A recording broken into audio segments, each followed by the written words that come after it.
Chapter 4. Turning the Dharma Wheel.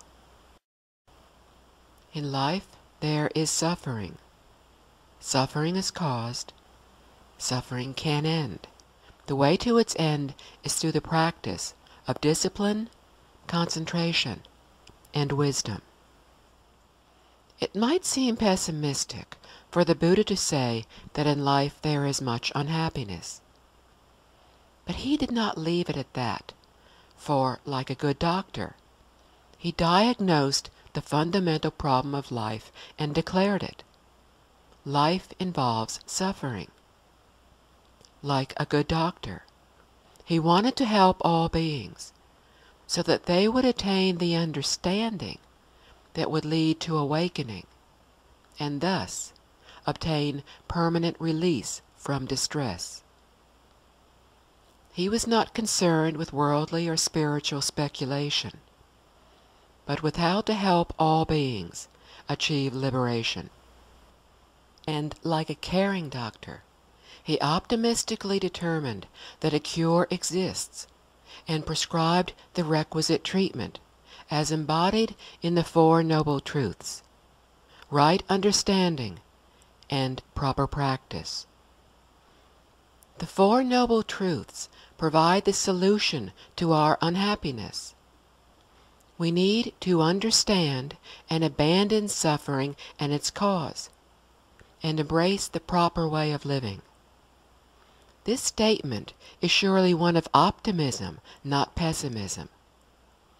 Upon hearing that in life there is much suffering, people often say that they do not suffer.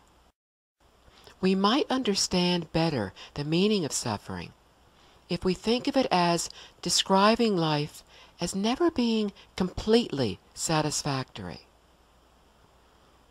We very often feel some degree of physical or mental discomfort. At other times in our lives, we all undergo genuine pain. Initially, we experience the trauma of birth. Later, we encounter disease and illness. Many of us will go through aging, and none of us will escape death. We are all subject to the emotional hardships of pain and grief as we undergo the mental distress of failing to attain what we wish.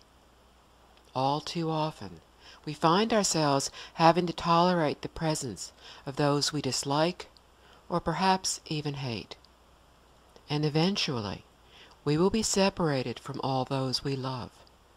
These are all forms of suffering.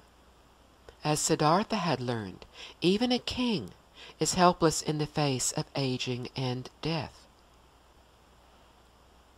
Regardless of whether we say life entails pain or it is never completely satisfactory, all beings are subject to distress.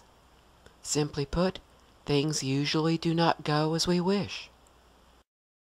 For example, we may find ourselves having to move away from those we love. Often at work, we need to interact with or report to people who do not think the same way we do, and thus our workplace becomes a place of antagonism and stress. Or we may have to watch helplessly as those we love must endure an illness for which there is no cure. Our suffering is the disappointment, bitterness, and helplessness we feel. When things do not go as we wish, life is very often unfulfilling, and even if it is not painful, it is certainly unsatisfactory. When we do get what we wish, we find that good times and good things do not last. For example, for those who have not been able to eat their favorite food for a long time, the sudden appearance of it can bring great happiness. Upon seeing the food and detecting its aroma, we will smile in anticipation. The consumption of it brings pleasure as we savor the taste. Memories of the past enjoyment of it come flooding back. Remembering the people we used to share it with brings a feeling of happiness. But what if we overeat?